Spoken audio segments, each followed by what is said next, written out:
Welcome to the Restaurant Boiler Room, Season 3, Episode 8. I'm your host, Rick Ormsby, Managing Director at Unbridled Capital. Today in the Boiler Room, I'll be interviewing Zane Tankel, CEO of Apple-Metro. The theme of the discussion is the re-emergence of casual dining, and we will explore one of America's most interesting restaurant case studies. It involves the epicenter of COVID in New York City, shutdown of all restaurants, deep uncertainty, slow re-emergence, negotiating with landlords and lenders and franchisor, and finally a forceful turnaround that has resulted in higher sales and profits than pre-pandemic, with only 2/3 of restaurants in operation. Wow. Zane is the Applebee's franchisee in New York City and the boroughs and operates the largest Applebee's location in America, including 2 stores in Times Square. He is a regular contributor on Fox Business and is a dynamic personality with fantastic restaurant insights. You're really going to enjoy it. And make sure to watch the webinar on our website as well. The Restaurant Boiler Room is a one-stop shop for multi-million-dollar merger and acquisition activity and financial complexities affecting the franchise restaurant industry. We talk money, deals, valuations, and risk, delivered to the front door of franchisees, private equity firms, family offices, and large investors and franchisors on a monthly basis. Feel free to find our content at Unbridled Capital's website at www.unbridledcapital.com. Now, let's enter the boiler room. Howdy, Rick Ormsby here, and Zane Tankel's alongside me, and Zane is going to be talking with us a little bit about the casual dining business and also the Applebee's business and also from New York City, which is all going to be just a tremendous presentation, I think, today for you guys. It'll be a real treat. He's almost like a motivational speaker, so I'm giving you high praise here, Zane. So I think everyone's going to really enjoy the story. You know, our specialty at Unbridled Capital is M&A, right? We help people in the sale and financing of their businesses. So just a little 30-second update. You know, we had, 30 assignments. We're down to 23 current assignments now. In the last couple of weeks, we sold 25 Pizza Huts, 12 Popeyes, 13 Dunkins, 24 Papa John's, 7 KFCs. And the pace of new assignments has kind of slowed down a little bit in the marketplace. It was a fury earlier this year, especially in the QSR business, as many of you know. Why is that? Restaurant businesses, and we're doing really well financially speaking, at least the QSR businesses. We're going to learn a little bit more about casual dining today. And then you had the sellers and operators across really every genre that you can find in our country who are potentially looking to sell their businesses to avoid what could be likely capital gains tax increases, many people think, after 2021. So there's been a big rush to get deals to the market.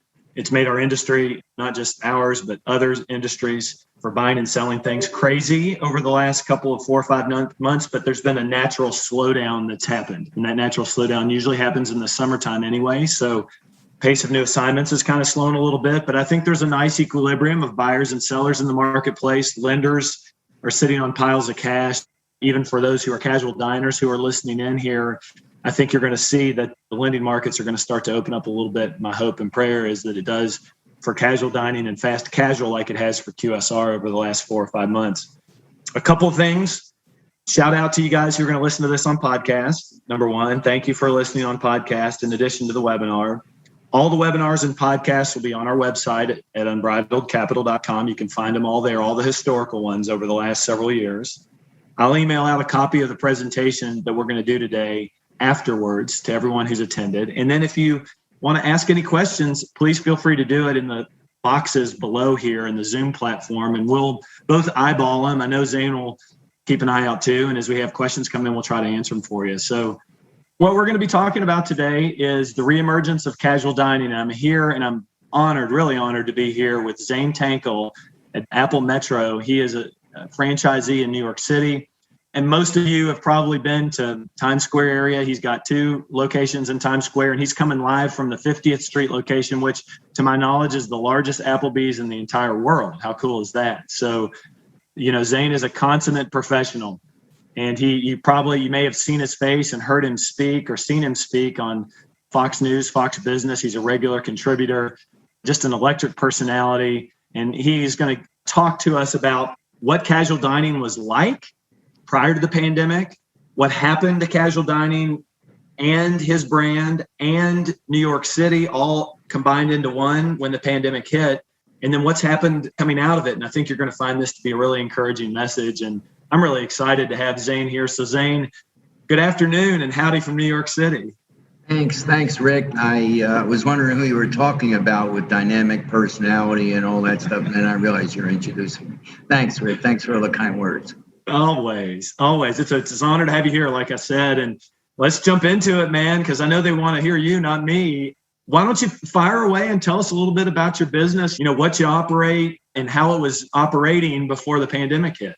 Sure, I'm glad to. And yeah, you did say motivational speaker. Where we came from to where we are, I believe anybody can do. It takes basically three things: heart, hustle, and guts. And the story I'm about to tell you required all three to the max.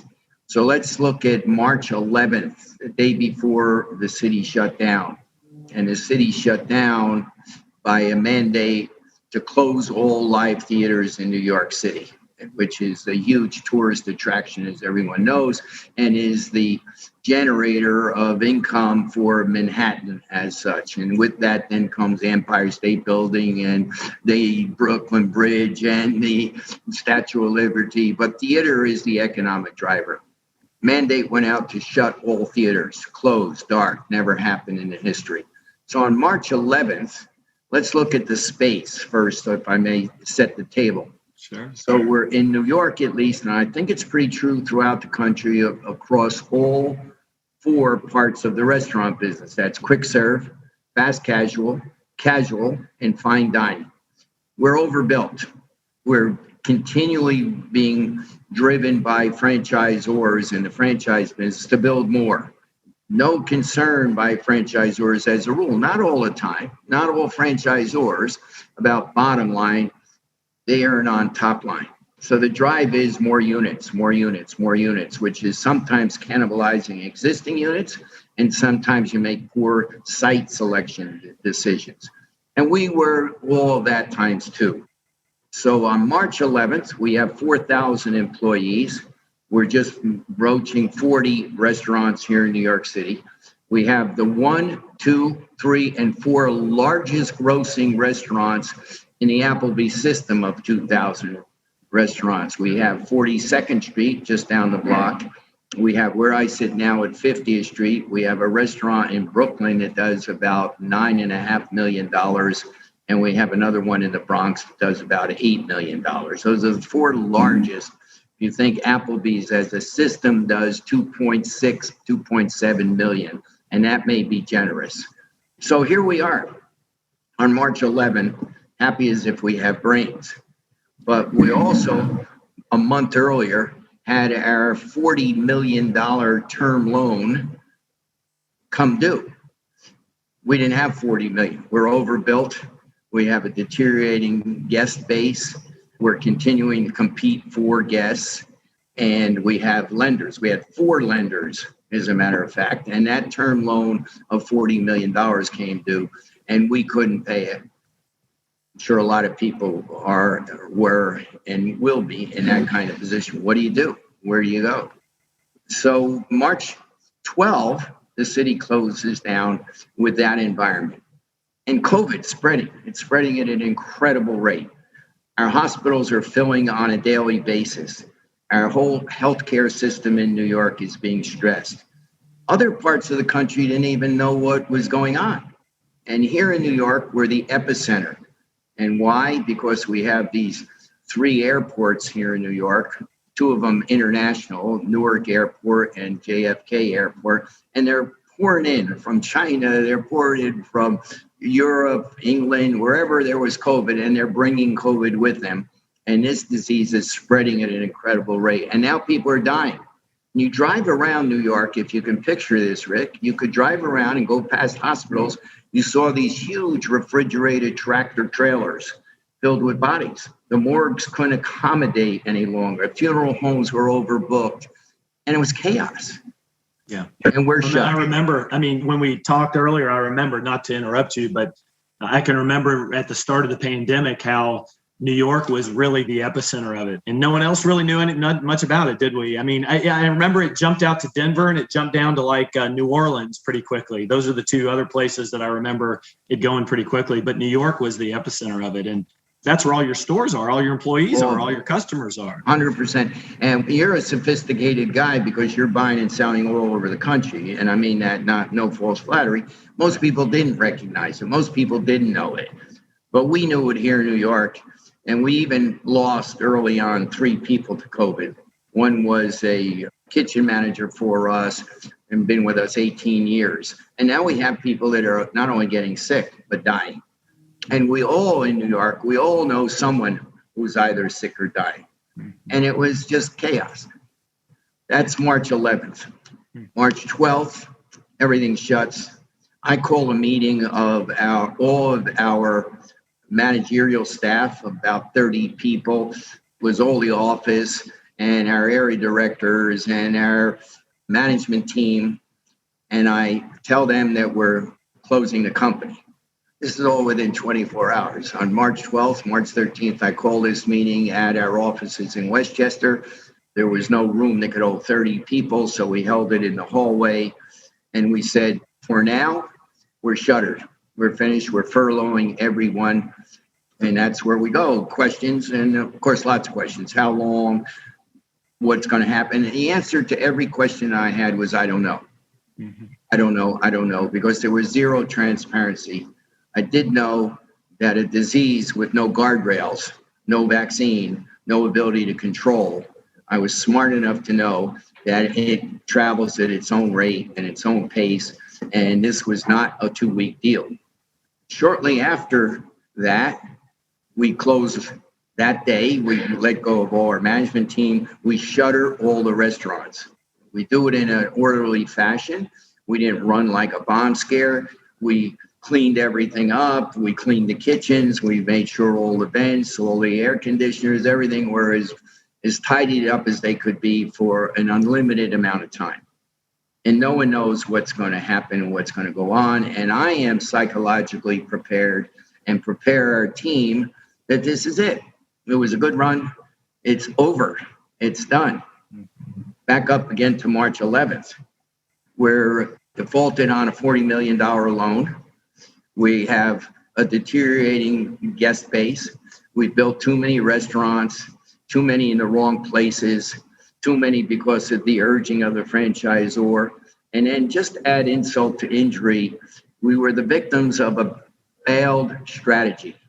If people will remember, hand-cut wood-fired grills. We were changing the whole dynamic of what Applebee's is and was, and it was totally failed. You all had minimum wage issues too that you were dealing with in New York City, weren't you? Which was the other part, right? Minimum wage is now $15. Servers are getting paid $10, which today, even at post-pandemic, has got to be astronomical to many people on this webinar around the country. $10 minimum wage for a server. So our servers are leaving with $50, $60, $70 an hour, not $10 an hour. And yet still here in New York, the governor has been driving. He's, by the way, flash news for those of you watching, Cuomo resigned a short while ago today. Yes, he did. About an hour ago, he resigned. But he was driving to get rid of tip share here in New York, as well as de Blasio is driving get rid of tip share. So wages are going through the roof. Rents are going through the roof. In New York, when you sign a lease, it was SOP. You sign a lease. If you got away well, you did a 2% increase every year. So 10% every 5 years of an increase in your leases. Our leases are 15, 18 years old. So our rents are up 30, 40% from when we did the deals. That's if you're lucky. Many leases had a 3% a year increase. So that's 15% increases every 5 years. So we're up 30, 40, 50% on our rents. We're doubled on. Perfect storm for failure. So what can you do to me? COVID, we shut down. We already were not the walking wounded. We were the walking dead. We just didn't know it. And ego, and I'm sure many people, and a cautionary tale, a webinar is supposed to be helpful. No matter what part of the food business you're in, don't get caught up in top line. Worry about your bottom line. And don't get caught up in how many units and your ego, I'm going to build that. Get caught up with running a really fertile, profitable restaurant. And that's very possible to do. And we're now doing it.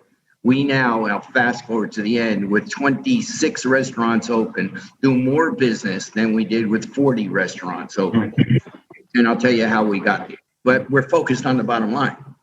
Anyway, come back to March 12th, March 13th, everything is now closed.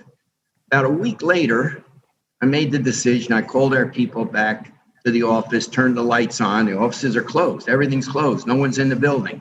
Zero. And I call a meeting and I say, they're allowing restaurants to open for to-go business. So maybe we should put our toe in the water and open some restaurants for to-go. We're in 5 boroughs, Brooklyn, Queens, Bronx, Staten Island, Manhattan, and Westchester County. Let's start with 6 restaurants. Let's start with 1 restaurant in each one of these areas and see what happens. And that's what we did. We started with actually 2 extra ones. We started with 8 restaurants, and our to-go business started to really pick up. But back up, we made a really, really critical strategic decision early on, and that is we weren't going to hire cooks. We weren't going to hire servers. We certainly didn't need any. We weren't allowed to serve indoors. We were shuttered. We were going to hire only our managers. And our managers we'd present it to them that will hold their salaries where they are, but they got to go back to being line cooks. Some of them were drivers on delivery. They're going to do the minimum wage jobs for their existing salaries, which didn't make a lot of economic sense, but it made a ton of strategic sense for us, because what we came up with early on was if we can keep the management intact, and this COVID one day ends, which I thought might literally be years away, we then have the framework of an organization. We can hire back hourlies and we could fill in. We had the framework of the house. We had to put the skin on the home, the shutters and the brick and the mortar, but we had the frame. And that was the most important strategic decision we made. And all these decisions are being made in a vacuum. They're being made in the dark. There's no playbook for something like this, is there? I mean, that's one of the things we just, frankly, this is a Harvard business case study in a way, because when have we had to do this, to go from totally shut down, 40 restaurants, 4,000 employees, I'm sure well over $100 million in revenue, to nothing. And I just will point out just something that you guys may not know here, but it's a side story about Zane. He was a MMA fighter, and he has climbed to the base camp at Mount Everest, and he's been to every continent. So this is a guy who knows adversity personally, and he kind of seeks it out, right, in his life. So I asked him in our practice, how do you prepare for this kind of a situation? Like, what do you do? And I think the crowd's going to be very interested in point number 4, which is your strategy for getting through the banks, the landlords, and the franchisor. And he immediately went to his background, and some of the personal things that he's had in his life and how tough he's been. So kudos to you, man. You prepared yourself for probably the biggest unexpected surprise in your life, huh? Well, thank you, Rick. One of the things you don't know about me, and I don't say it often, but in terms of preparation, many, many years ago, when I was strong and young and bold, I was a member of the Intel community, and I trained for these kinds of things. I was up in the hills of Afghanistan, and I was in those barren, godforsaken regions. So I know fear, and I know that anybody that doesn't have any fear is lying. On the one hand, on the other hand, you can channel your fear into productivity as opposed to flight or fight. You can channel it into, there's a third alternative. Everybody says flight or fight, or be productive, or take all that fear and use it for energy. I say we got through this whole thing to where we are today through heart, hustle, and guts. We all, not me, we all had a lot of heart. We were hustling. We were driving trucks, taking product from closed restaurants where we were in walk-ins and freezers and putting them to the 8 open restaurants. So early on, for the first month or so, we didn't buy anything because we didn't have to buy anything. We were using product that was in the other 30 restaurants and selling it and being truck drivers. So we were very economical in how we opened and what we did. The only thing that wasn't economical but was smart was hiring our highest paid people to come and do the lowest paid jobs. Yeah. Yeah. They came back with a mandate, and the mandate was that they had to touch all of their staffs wherever they were, stay in touch with them, hit them with a text, hit them with an email, hit them with a phone call, and tell them, hang on, it's going to be okay. We're all in this together. Again, you got to go back to the environment in New York, not the country. People are dying left and right. You're getting sicknesses. Hospitals are overrun. People are in stretchers in hallways in the hospitals. And that's all you saw in the news every night. You saw hallways of all the hospitals in the city with beds and people on ventilators and things up their nose. And you'll also remember there were not enough ventilators early on. So people were dying because they were suffocating. They couldn't breathe. And all this was happening in that environment. What did happen, we were with Uber Eats, we were with third-party delivery. We had Olo. We did have a bunch of technology that helped us in the to-go platform. That when to-go opened up, we were doing about 50% of our pre-COVID sales, but we shrunk all the way down our labor short of the managers, and we weren't paying any bills other than food. We didn't pay those lenders. Everything was put on hold by the government, so the lenders couldn't come in and foreclose, which they had no choice. They couldn't anyway, because what would they do with this? So we knew that. And our company ran on 4 tracks. And the 4 tracks that we ran on, this was from sun up to sundown every single day, every day for literally 8 months. And 12, 14 hours a day. And here's the tracks. Landlords. First thing the landlords did, we closed February 12. We opened February 18, 19. Week later, March 1st, they're looking for rent. And they all thought, this is a week, 2 weeks. We'll give you 2-week deferrals. That's exactly what they were offering. In fact, the franchisor, Applebee's, gave us 1 week deferral on their royalty stream. And I took a very tough, hard position. No, just no explanation, no deferrals, no rents, no royalties, have at it, go for it. But that's our position. The only bills we were going to pay was for our food and liquor, those 2 things. We also offered our families the ability to come and eat in our restaurants. We furloughed them, but we said to everybody that worked for us, you can eat in our restaurants, not every Tuesday, like a lot of people are getting accolades and pats on the back for, not every Thursday, every day you could come and you could eat, you could take home for your family, because we're an urban center. We have people who live in some really poor neighborhoods and these teeny apartments, and they're all cooped up and they don't get any money. There were no government funding. PPP hadn't happened yet. You remember that was Trump and the Mnuchin. They ran through an urgent or rapid kind of a thing where they pushed that money out in record time. But having said that, it still took time. The record time is a long time sometimes. Tell us your story with your lender. I think that's a really interesting story. And then how you specifically worked out your arrangements with your landlords and your franchisor. I think that would be helpful to people if you're willing to tell. Yeah. Sure. So early on, Applebee's had a conference call with all the franchisees across the country, and everybody was talking about their solutions. And early on, everybody was ecstatic and delighted to get deferrals. They got a year deferral and paid out in 2 years and all that. I took the position that you can't pay deferrals. If landlords are at fixed rent, full rents, I don't know any landlord leaves money on the table. Where's the extra money come to pay when you had 0 income coming in? Where does that money now come to lay on top of the existing rents? So we took the unique position that no deferrals, mitigated rents. We got to forget about the rent, and that's the way it goes. And landlords were very adamant and intransigent. They didn't want to do that. Fine. We stayed closed.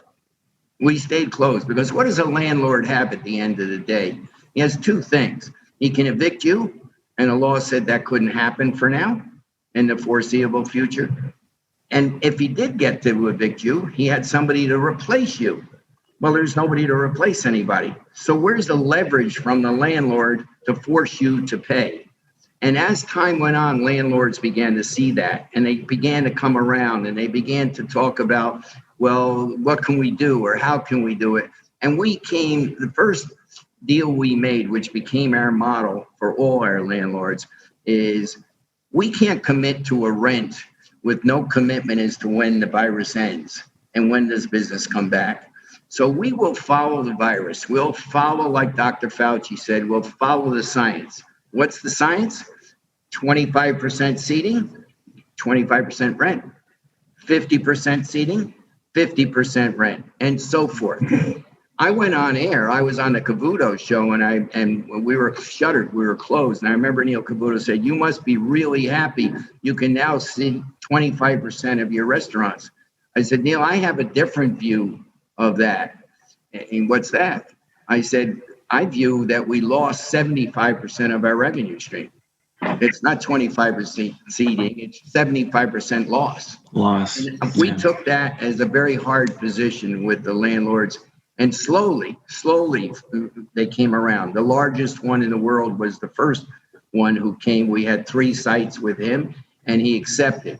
And when we were only a to-go model, I said we pay no rent because we're not a to-go concept. We're a eat and dine in concept. So if we have to be using your 5,000 square foot facility for something that we need about 400 square feet for, which is a flat top, a grill, and a fryer, then so be it. It'll keep us alive so one day we can pay you rent. In the meantime, that's the one track. Landlords, banks, etc. And landlords begot other conversations with their lawyers, with their lenders, so one landlord might be 4 different phone calls and their committees. Another track that we were on all the time was with our staff. I weekly sent out a letter, and it was all about EQ, nothing to do with IQ, EQ being emotional quotient. I kept saying to them, this is going to end, but I can't tell you when.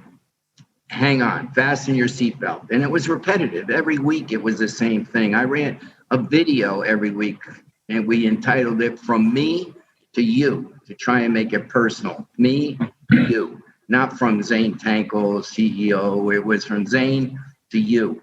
And every week I told them that this is a situation anywhere in the world. You can't go to London. You can't go on vacation in Barbados. You can't run to your home country, be it Central America or the Middle East, because they're worse off than we are.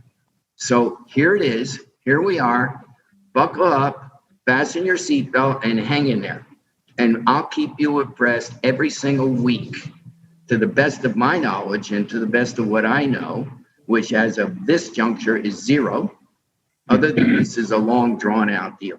And that's what we did. We touched them with a video, and we touched them with a newsletter, and we touched them with the managers.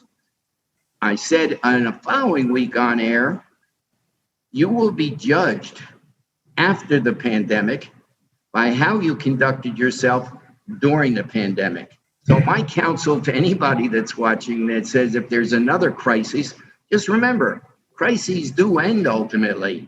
And it's what did you do during the time of the crisis that people will judge you on after the crisis. And I knew that. I knew that from my background. I knew that from my history. I knew that how I conducted myself on Everest and other mountains around the world. I didn't just go to Everest. I was climbing for literally a decade all over the world.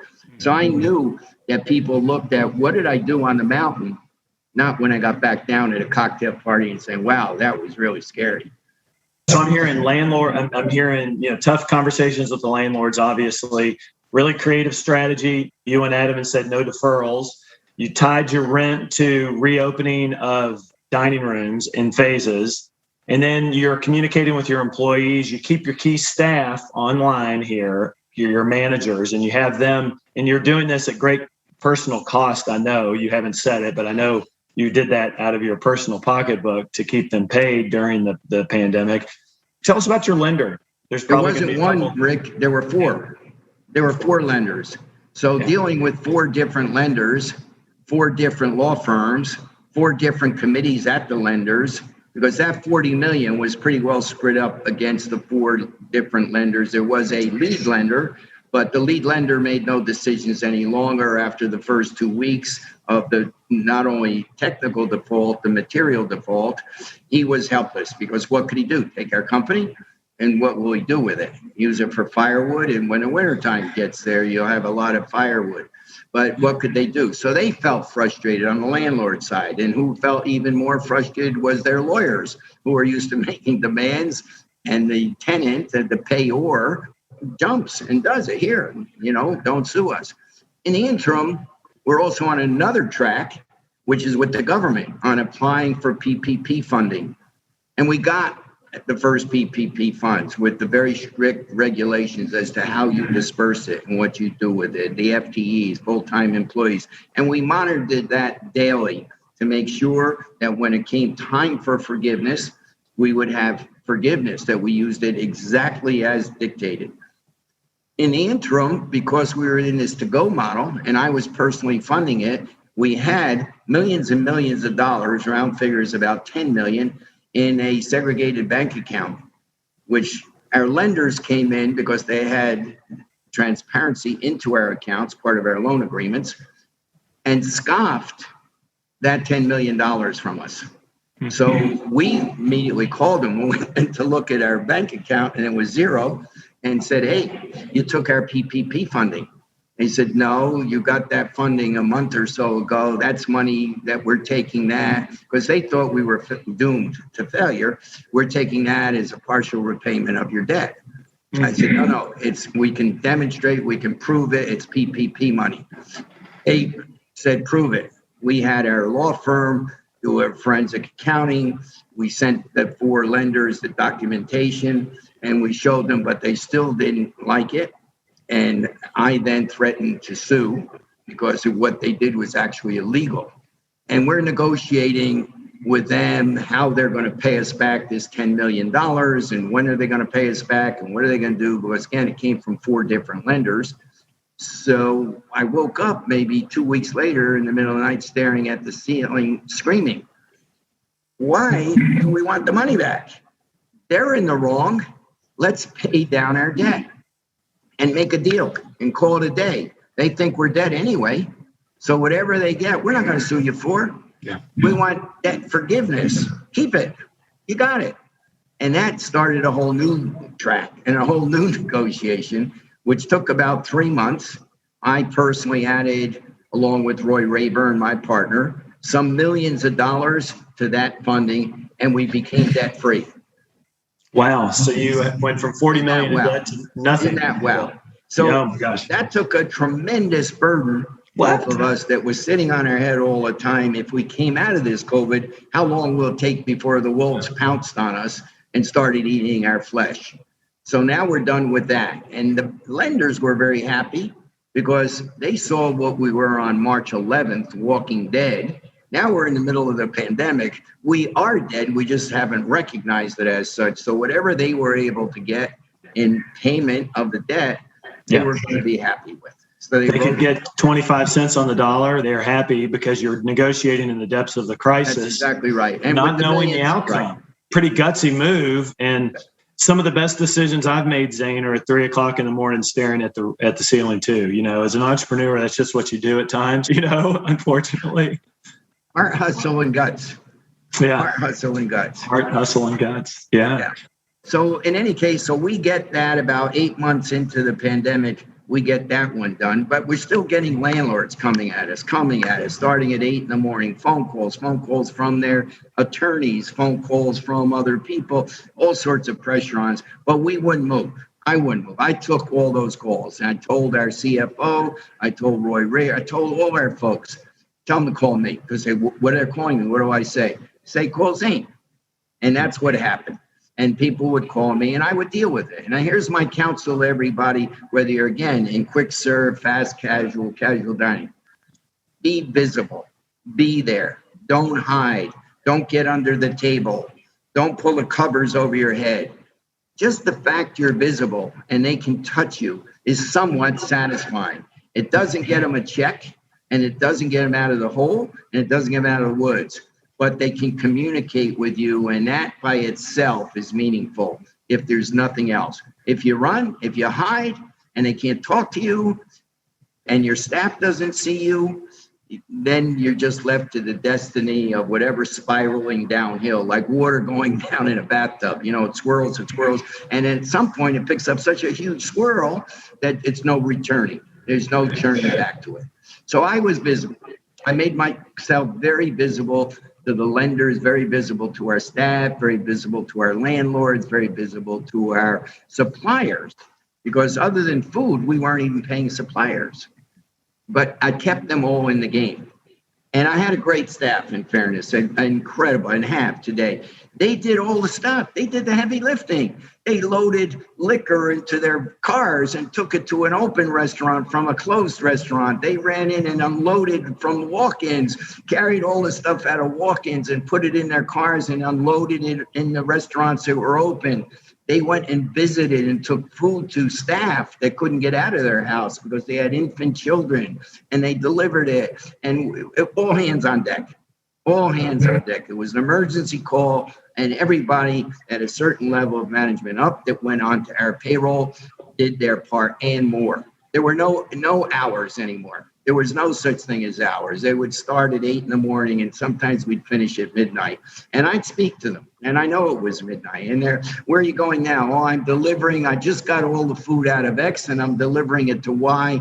And I need to do it tonight because it'll spoil. And I took it out of the walk-in. And walk-in was way upstate where we brought it down from in Westchester, and we're delivering it to Brooklyn. And that's what they did. They did the heavy lifting.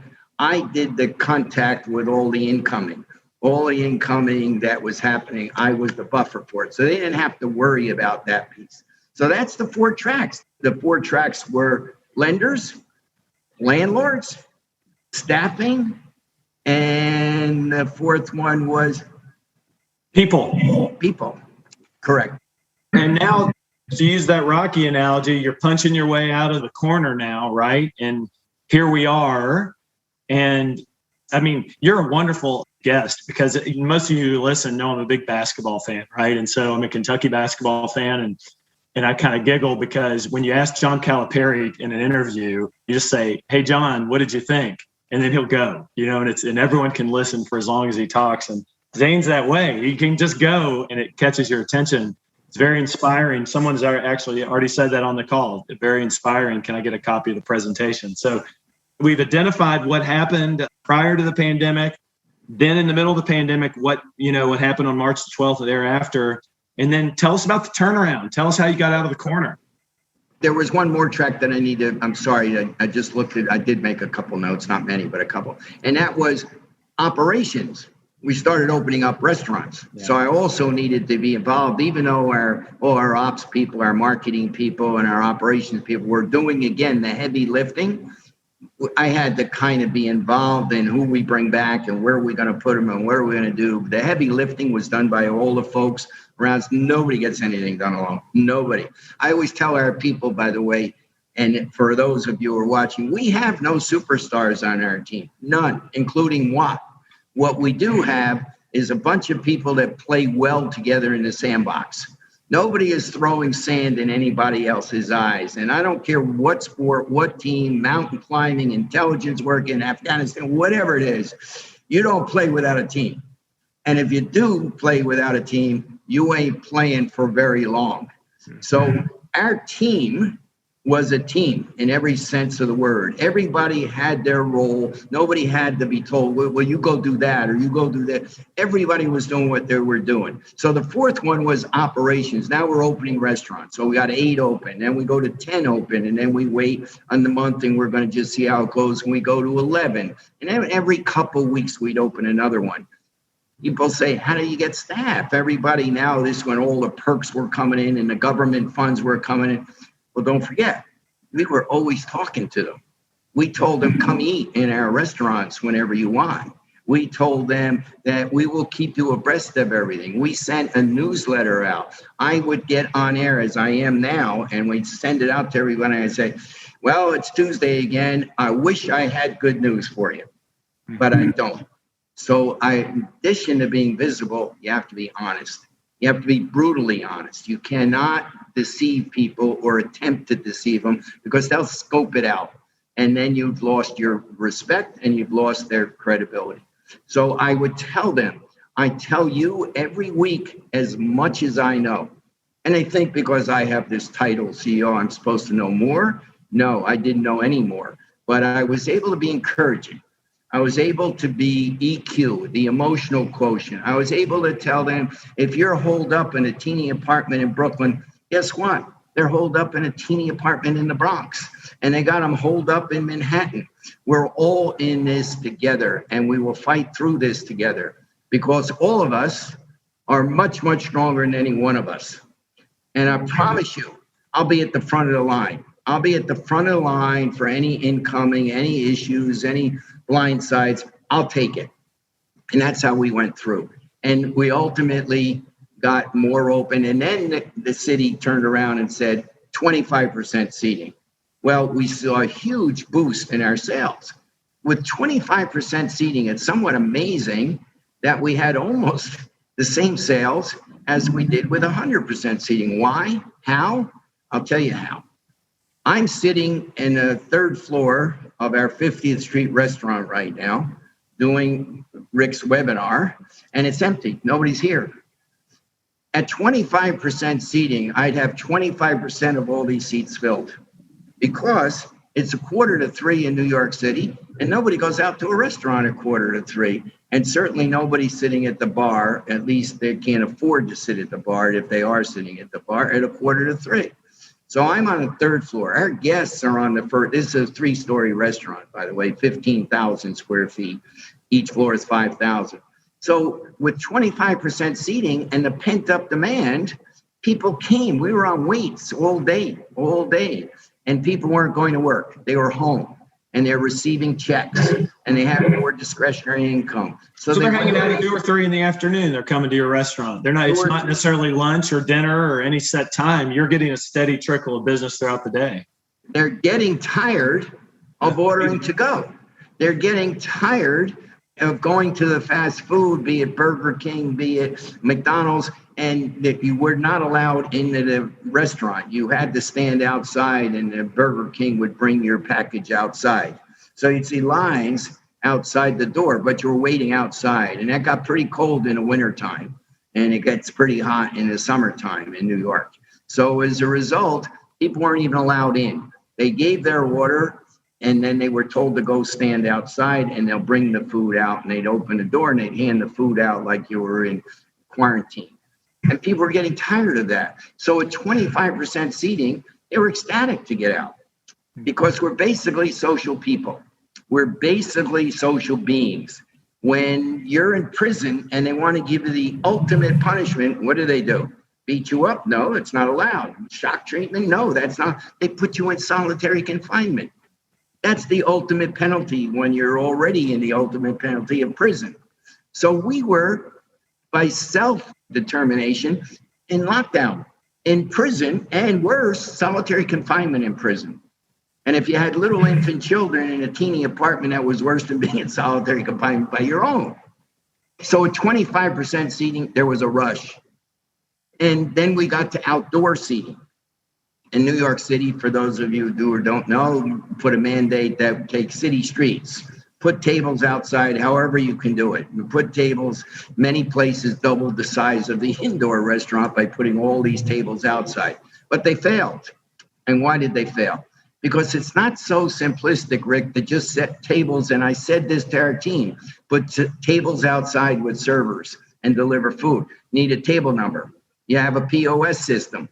How do you identify? You had to rejigger your POS system to say a whole new 20 tables got new numbers. And how do you identify where the food goes? So we had to rejigger all our technology. We were also at the same time shrinking the menu, which didn't take genius because I think most everybody did do that.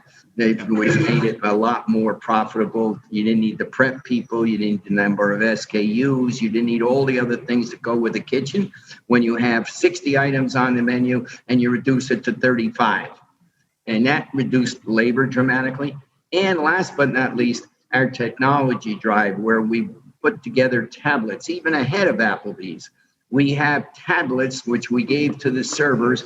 So they took your order at the table and it went right into the kitchen and went to the next table. So we, instead of being a server for 3 tables or 4 tables, we have 25% seating. We gave 10 tables to a server. They took an order, and then we hired 2 new categories. We hired what we called sanitation experts, and we put a big sign across, we made t-shirts and we put a big sign across their chest and back that said sanitation expert, and they cleaned the tables. And we timed it 8 minutes to clean a table, 3 different kinds of disinfectants, 3 different kinds of detergents, and they would scrub the table down. And it took a long time, but people were grateful. They were gracious. They were glad to wait because they're scared to death of COVID-19. So we dealt with that. And as servers were going table to table to table, we had RAs, restaurant associates. And the restaurant associates, we didn't want to call them food runners. That's too demeaning. They were too important to us. We called them RAs, restaurant associates. So the RAs are shooting the food out. The servers are in front just taking orders. And then they would help shoot food out if we didn't have people seated. And the sanitation experts are cleaning these tables down. Well, that permeated the neighborhood. Social media said, oh, you got to go to Applebee's. They got service staff, they got sanitation experts. You ought to see them clean the tables down. It takes them 10 minutes to clean a table. And not only the table, Rick, underneath the table, the chairs, the backs of the chairs, and of course, throwaway menus, which we're still at, and napkins and wrapped silverware, all the things that go with it. Sorry to interrupt you. You also had a pretty big increase. So I want to go back to this idea of pre-pandemic, you had 40 locations. In post-pandemic, you have 26 locations and you're doing more in revenue in 26 locations than you were doing in 40 locations. Correct. And I know one of them is how you had this big return to people coming to your locations because of the way you've operated them and because the day part has changed. But also you had a really tremendous kick up in delivery and carry out ordering too, right? Could you talk a little bit about that? Sure. We've got about 10 minutes more, so we want to make sure. Fine. You just cut me off because this story fascinates me. It's only the second time I've told it, and the first time was to you. So you have a monopoly. You have a monopoly. And it fascinates me when I try and look at it in the macro as to how we got here. So delivery was 8 to 10% of our sales on March 11th, and the day before we shut down, 8 to 10%. When we were permitted to reopen as a to-go model several weeks later, our sales were, of course, 100% of to-go. 50% of total sales, but 100% was just to-go. And then it started to inch back up. So by the time we got to 25% seating, we were 80% still on to-go. And the 10% we were doing pre-COVID gave us the experience of how to deal. We only had to scale up. We knew how to put food in. We had in the bags. We knew how to check that the condiments were in the bag. We'd been doing it with 10% of our sales. By the way, pre-COVID, we were around round figures, $150 million. So 15 million of it was to-go business. That's enough to get you to learn the to-go business. Now it jumped to 70 million, but all we had to do was scale it up. Everything that we were doing was correct. The critical thing on to-go is get the food in there hot, so you didn't have the luxury of taking your time. We had to cook off fries every time. They couldn't be held because they get held when the delivery guy brings it. So we had to learn to make food hot, which you're supposed to do anyway in normal times. But obviously you become complacent. Obviously you begin to, now it was different. Everybody's attuned, they're aware, they're scared. There's a different world, a different vibe, a different environment. And now COVID in New York is starting to come under control. And hospitals are starting, and people are starting to be able to get their arms around this disease. We're still having a huge death. We're still the epicenter, but we're tailing. We're deteriorating in numbers, and we're getting better and better at what's going on in our health system, which gave people confidence to come out and get out from underneath the bed and start to look around and see what's going on. And what they found was, and this isn't a knock to quick serve, because quick serve are the ones that really got it right pre-COVID. They started doing salads. They started doing better menus. They started doing everything that they needed to do to get off of the bad food and to the good food and service the population. So they were the ones that really got it right first. And now we had to get it right, begin to deal like they were already dealing in the quick serve business. But here's what the guests began to feel. Enough quick serve, enough to go, enough. I'm a social being. I haven't talked to anybody but my children in 9 months. And other than on the internet, other than texting, social media. So when it came time to go out and look at the sun and lift your head up, it was very invigorating. It was empowering. And we drove on that. We drove when we urged each restaurant we opened. We said, you got to remember, you have a huge obligation. This isn't a restaurant job. This is no longer a restaurant job. You now have an obligation to the community and to your guests to make them feel comfortable, to make them feel we're taking it off of the transaction. The transaction is what? Take an order, bring the food, and bring me a check. That's a transaction. And we're going to eliminate that, or rather put it on the tail end, and we're going to go into the hospitality business. What's hospitality? When somebody comes in there and says, hey, how are you? Are you still around? Good to see you. It is so great to be out and smelling fresh air. And that's hospitality. Transaction is when we bring them the check, and then we mix it with hospitality by saying, thank you very much. I hope you enjoyed yourself. And we're going back to the future. And that's what it takes. That's what casual dining was about pre-COVID, supposedly, but we lost that. And listen to that point, anyone who's here and interested in investing in the casual dining space. Listen to what Zane said there, that that casual dining had lost its way in the way it was providing hospitality to the customer. And so what was happening is, as there was this crazy corporate push to build more stores and more locations across all these brands, you saw the casual dining sector continue to shrink and people stealing sales and transactions away from casual diners. But as we come back, COVID, isn't it crazy? People yearn for social interaction. And if you have a brand that can provide great customer service and great hospitality to them and a great food product, you've got a new chance to bring them back and to bring them back to the past when it was a place like it was for me, Applebee's, back in the 90s and 80s, when we would go every week after church and the whole family would go together, and you can liken it back to when the server knew your name when you sat down at the restaurant. And those are the things that you don't forget from your youth. It's really, really great to hear. And we've got about 5 minutes more, Zane. I mean, what a great story. I mean, you can just go with it, whatever you'd like to say. I think in the last 5 minutes or so, because I know how much you think about the future, and I know how respected you are in the community about your opinions about what will happen. I know you've got 2 new stores you're building, which is, what the heck are you doing building 2 new stores? What do you think about this? What's going to happen with casual dining? What's going to happen here? You've been given a tremendous story and a tremendous turnaround. I mean, you particularly, but also for the industry. How's casual dining going to keep this comeback going? It sounds like it's going great. Well, we've also been given a huge new lease on life. That's most importantly. We've been given a huge new lease on life. And so we forgot about hospitality because we were all caught up in top line, number of units, stores, and we were eating our own flesh. So what's the lesson learned? That's pretty stupid. That's pretty dumb to get caught up with people driving you to build more units so they can make more money. No, we don't do that anymore. We focus on each unit. We focus on the hospitality part of the transactional business that we're in. We're going to continue to capitalize the wind at our backs, filling these sales and driving it. Because what happened during COVID, the big lesson to me that was learned is the social interaction and the importance of it.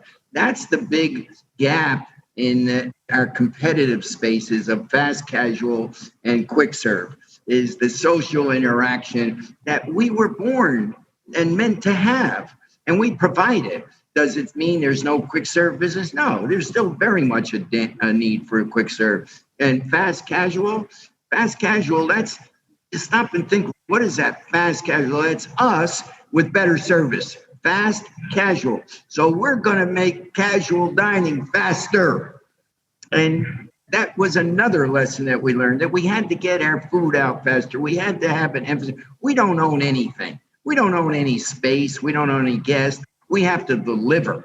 And if we deliver, they choose us as their provider. If we don't deliver, there's a lot of choice out there. There's a lot of options out there. And we're not going to let it happen a second time. We were given the benefit to take these lessons learned. We now, by the way, I should tell you, have all deals done with all our landlords. All the landlords, and all our bills are paid. All our bills are current. Everybody's paid in full. And we're really happy. And our vendors are really happy. And even our landlords, while they didn't get the full whatever they wanted, they are happy because they still have lots of people not paying them.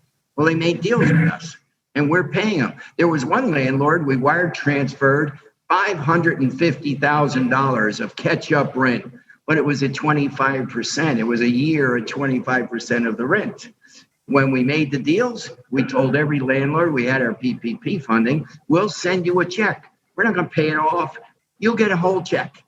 And we'll pay currently whatever percentage we agreed upon. So now in New York, we're at 100% seating. We pay all the landlords 100% rent.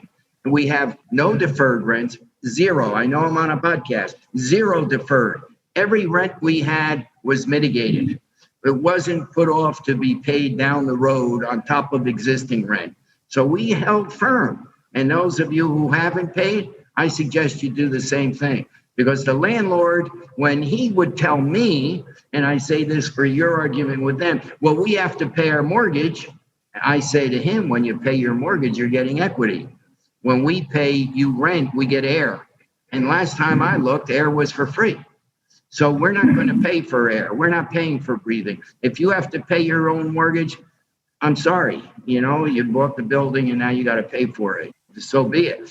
We'll pay. We'll help contribute to that. We'll pay for it. But here's what we'll pay. We're not going to pay what we signed on for. We rent. When anybody rents space, you rent it for the privilege of using somebody else's facility to do your business and hopefully have enough money left over to pay him and have something left over for yourself. If you can't use his facility because of some crisis like COVID, then why would I pay him rent to not have his facility to generate income? There was no rationale for it, not in the wildest dreams. And we went to court on a couple of them, and the judge thought that was a pretty good argument as well. Goodness, what a tremendous story. I think I'd leave this hour, and I hope you guys do too, with just some really nice takeaways and a really good feel-good story. I mean, Zane probably doesn't tell you all of the 3 o'clock in the morning things that were in his head and the fears and all the things that happened when the COVID pandemic hit. But my goodness gracious, what a great turnaround story. Debt-free, 26 locations doing more in sales and profits than they were prior to the pandemic.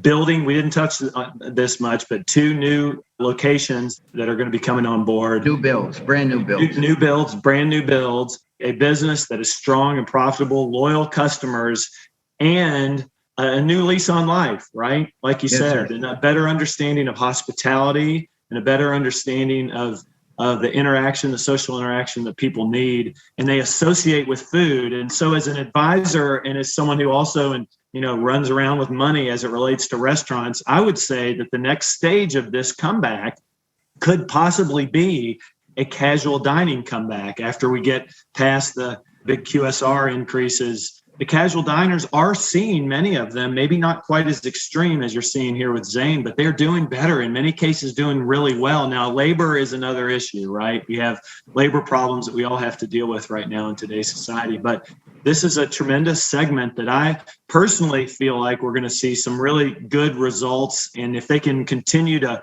hold on to these learnings from the COVID timeframe and increase their service and increase the speed of the food, increase the quality of the food, increase the hospitality, I think you'll see the segment really explode into 2022. So I really thank you, Zane. Thank you, Rick. Appreciate it. your story is amazing, and we're honored to be here with you. And thank you guys so much. Well, if you saw my contact information, if you have any questions for Zane, please feel free to email him to me. Yep. I'm sure he'd be willing to answer Absolutely. questions. And if you're in New York City, and let's hope you get to New York City again soon, man, you got to go eat at an Applebee's in New York City. So please do, and experience some of the dynamite food that I know Zane's serving. Thank you so much. Thank you. Zane. Thanks, Rick. Thanks so much. I learned a lot through this, and most importantly, I learned about life. We are what we are, and we're social beings. That's who we are. And the renaissance of casual dining is here, and it's for us to lose. That's awesome. Thank you so much. Awesome job. Take care, Zane. Thank you. Thanks so much for entering the Boiler Room today. You can find our podcasts on iTunes, Google Play, Stitcher, TuneIn, and Spotify. If you like these podcasts, please listen, rate, and review. I also encourage you to visit our website at www.unbridledcapital.com for the best franchise M&A and financial resources in the industry. Our website includes webinars, podcasts, videos, white papers, and a list of our past M&A transactions. Please note that neither Rick Ormsby nor Unbridled Capital Advisors LLC give legal, financial, or tax advice. These podcasts represent opinions that have been prepared for informational purposes only. We expressly disclaim any and all liabilities that may be based on such information, errors therein, or omissions therefrom.